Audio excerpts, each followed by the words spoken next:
Hello my darlings, I hope you're doing very well. In today's video we'll be taking a look at the dark side of serial killer tattoos and the true meaning behind the people that people choose to get tattooed on them and get scarred for life by having their imagery tattooed on them forever.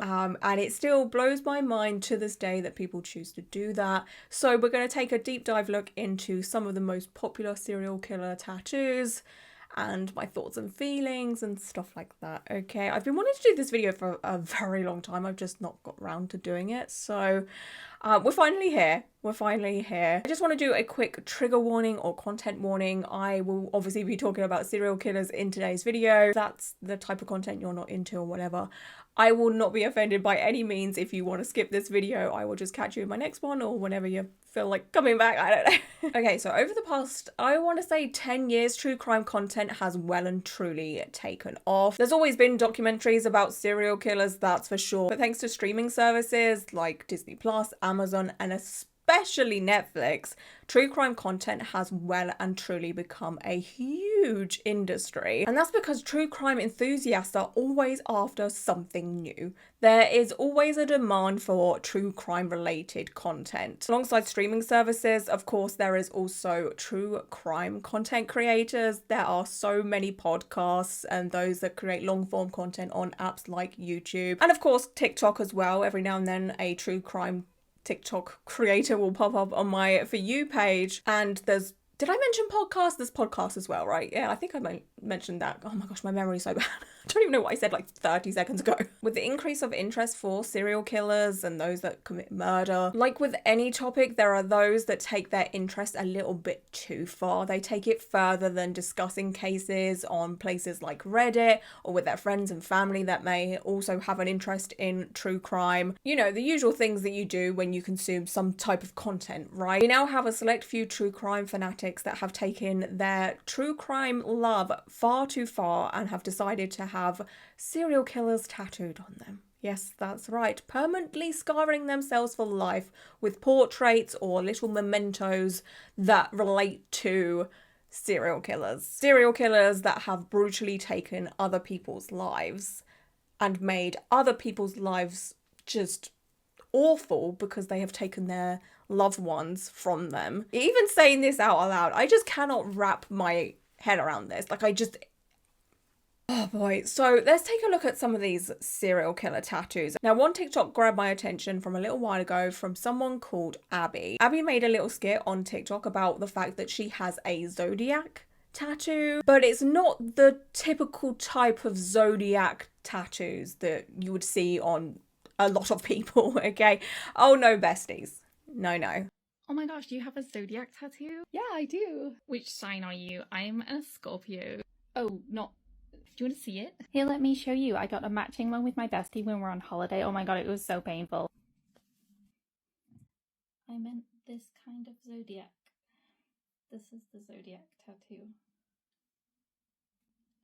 Yes, that's right. Abby has a tattoo to memorialize or show her interest in the Zodiac Killer. The Zodiac Killer is linked to at least 5 murders in Northern California between 1968 and 1969. His first 2 victims were Betty Lou Jensen, who was 16 years old, and David Faraday, who was 17 years old. The couple were on a date when they were murdered after spending some time with friends. They went for a drive and parked up, and this is when they were both shot multiple times and died. Then there was Darlene Ferrin, who was 22, and Michael Mayhew, who was 19. Darlene and Michael were both shot while sitting in a parked car. Michael had told the police that the gunman had simply just driven into the parking lot, exited his vehicle, and then began firing a gun at him and Darlene. Both Michael and Darlene were taken to hospital, but sadly, Darlene died. There was also Cecilia Shepard, who was 22, and Brian Hartnell, who was 20. They were both picnicking at the lake, and then the Zodiac Killer stabbed Brian 6 times and Cecilia 10 times. Brian survived, but Cecilia sadly passed away also 2 days after the attack. The last confirmed murder from the Zodiac Killer is taxi driver, Paul Stein, who was 29 at the time, and he was shot by the Zodiac Killer. The Zodiac Killer got his name from the letters he sent to newspapers between 1969 and 1974. In his first letters, he introduced himself as the Zodiac, and within these letters, they included mysterious ciphers and symbols. He signed many of his letters with a crosshair symbol, similar to the logo of a Swiss watch brand, which is also named Zodiac. In some of the letters that the Zodiac Killer sent to newspapers, he basically mocked the police for not being able to catch him. He also threatened to do mass killings and also said that he enjoyed killing and saw it as a game. In 1974, the Zodiac Killer claimed that he had killed 37 people in his last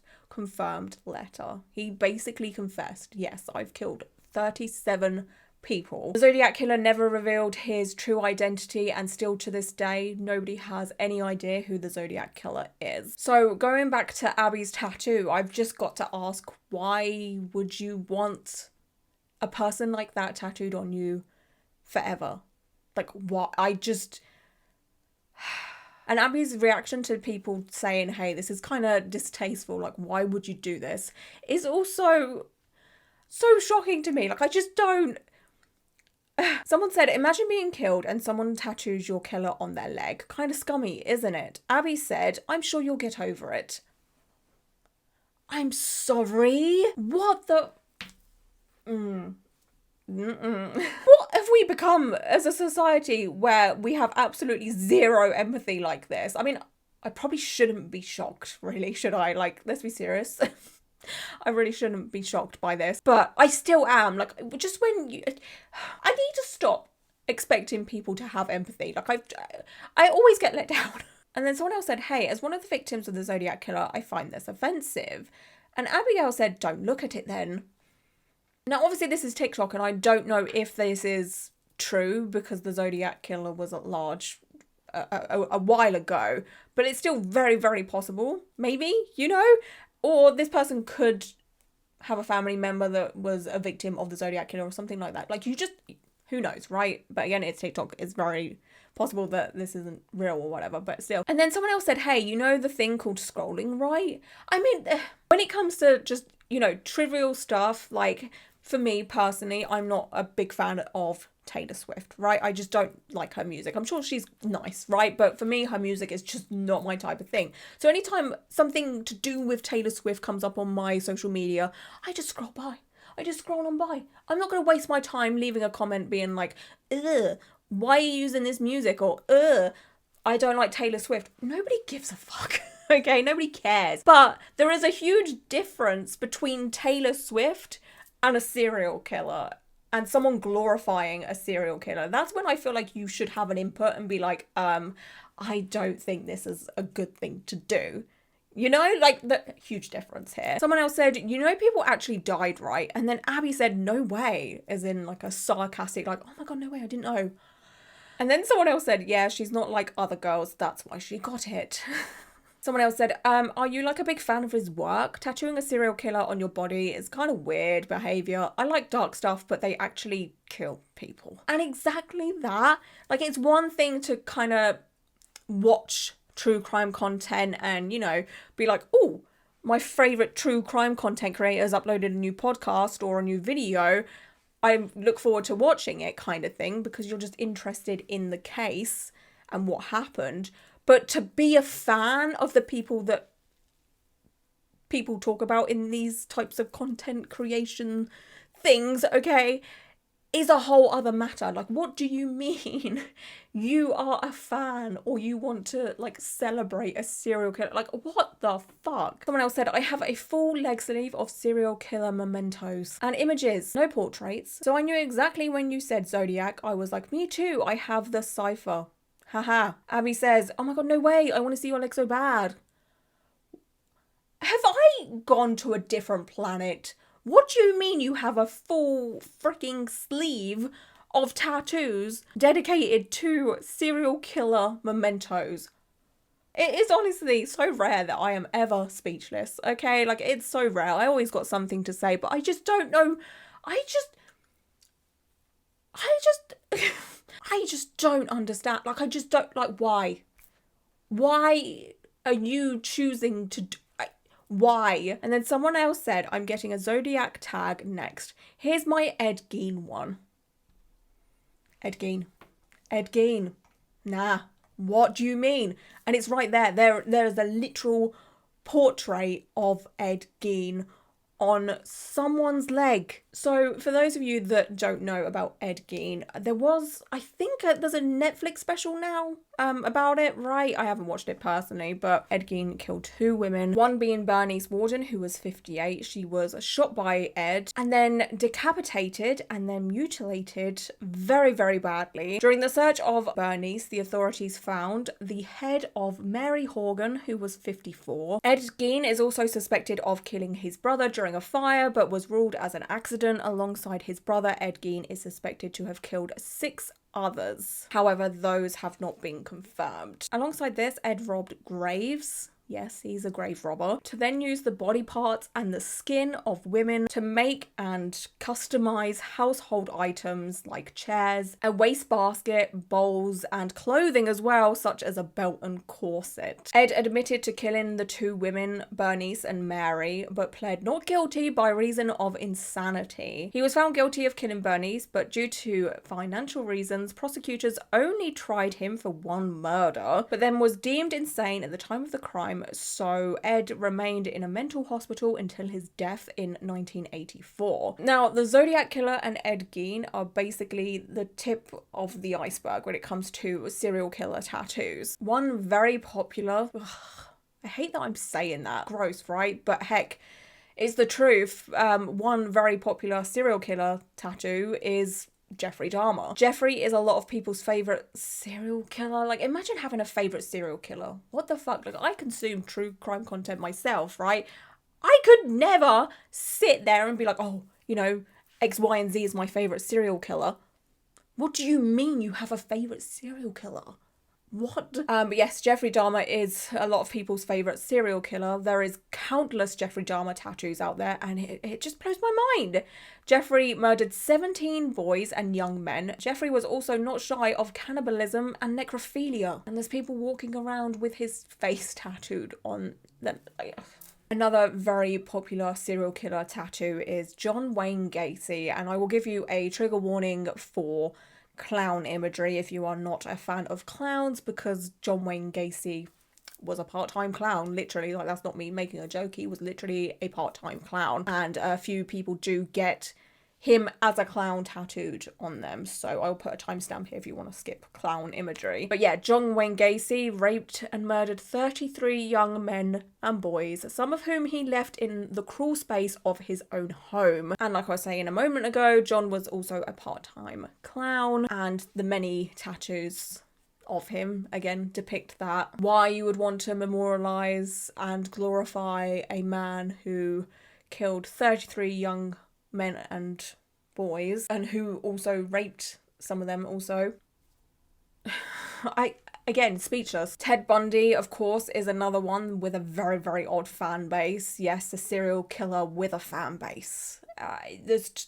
Ted Bundy confessed to killing 30 women. However, it is estimated he could have closer to 100 victims, many of his victims whom he raped also. And then you have people celebrating this absolute monster by tattooing him on them forever and saying very weird things about him too. Now, anytime this topic of serial killer tattoos is brought up, people like to kind of use a defense of, well, there's a lot of people out there getting horror and thriller fictional characters tattooed on them. What's the difference? There's people that get tattoos like Michael Myers, Jason Voorhees, Ghostface, Art the Clown, Freddy Krueger, Patrick Bateman, and Dexter, to name a few. All are very well known for murdering quite a few people throughout the series or films that they are in. Now, to me, and I hope a lot of people also, but to me, there is a huge difference between fictional characters and real life serial killers. With fictional characters, they are just that. They are fictional characters. They don't exist. There is no real victims. There is no families or friends that have gone through the most losing their loved ones at the hands of these fictional characters because, well, they're not real. They're all portrayed by actors. It's all made up for screen. There is Again, no real victims, no one's actually harmed. Comparing the likes of Dexter, a made-up vigilante, or any fictional character to the likes of Ted Bundy and the others I've mentioned in today's video is just utterly absurd to me. Like, what? No. You thought you did something there, but it's not the same, thank you. And the same goes for the argument of, well, podcasters, content creators, Netflix, they're all glorifying serial killers and talking about them and, you know, profiting off of them and the such. I don't ever see them be like, oh my god, Ted Bundy, Daddy, he's so hot. Oh my god, I could have totally fixed him. He's so yummy. He's so dreamy. Oh my god, he's so handsome. Like I see serial killer fans do. Never. There has not been one content creator that I have watched that has covered true crime that has acted so absurdly and so distasteful. I've never seen Netflix do that either. And sure, if you're going to start naming some content creators that have done stuff like that, then I'm more than happy to call them trash. Absolute trash human beings. But the content creators that I've ever watched doing true crime stuff, for one example, Kendall Ray is my absolute favourite. She's always had nothing but empathy for the victims and the victims' family and friends. But yeah, to try and make up excuses for, you know, having serial killer tattoos is just absolutely absurd to me. It's a huge deflection and a massive lack of accountability that you have glorified an absolute monster. There is no excusing it, okay? You can be like, well, this, and this. No. Stop the deflection. You are trash. I don't see how anyone can't see a problem with this. Like, I just don't understand. I just don't get it. I'm always very much a your body, your choice kind of gal, right? But I have a limit. And I believe there should be a limit also. Your body, your choice absolutely stops when it's at the expense of someone else's pain and misery. Again, serial killer tattoos, Nazi tattoos, anything that's racist, hateful, homophobic, transphobic, anything like that. Why are we tattooing it on ourselves? Why are we... You have so much room for activities. You can have so many possibilities and you choose that. Does that make me a hypocrite? Yeah, it does.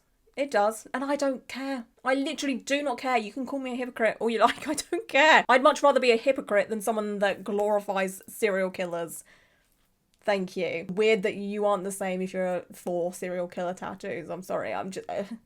weird. As for the artists who do these tattoos, I don't know. Many people do see these types of tattoos as just art, or the artists that do them, they're just, you know, doing their job. However, it does make me think, why are they so comfortable creating art of the most horrific people to ever walk this planet, instead of using that time to create literally anything else? But then again, I will say art is always about no limitations. There is lightness within art and there's also darkness within art, and it's always been like that, and I also believe it should always be like that.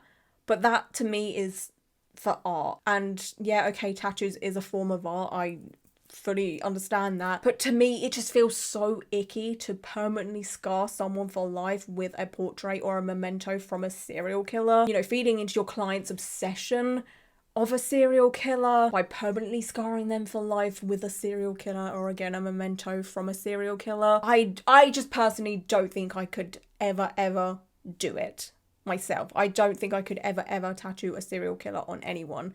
Not in the name of art, not in the name of money. Again, I just don't understand as to why you would want to take part in anything to do with a serial killer and permanently scarring your body or someone else's body for life. Because again, this serial killer has taken people's lives in the most brutal way. And these people that have been murdered by these serial killers never had the opportunity to live a fulfilling and successful and happy life. And you're out here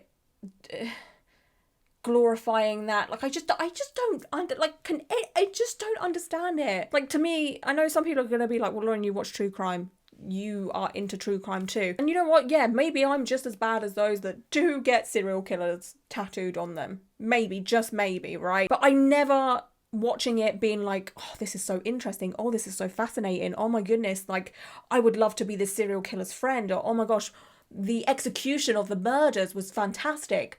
Never. I kind of just watch it because I'm just like, oh my god, like, what the actual fuck is wrong with people? And like, I don't know, just like listening to things unfold and like the crime side of things and like what police and detectives did and all of that, like, that's why I watch it, just to like listen to how things unfold, I guess. But it's never a, oh, daddy, oh, that's so interesting. Oh my gosh, you're my favorite.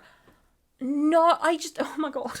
I don't know. I just cannot wrap my mind around it. And I'm more than happy to call myself a hypocrite. I will wear that crown. If I'm a hypocrite for consuming true crime content but being against true crime tattoos, hypocrite.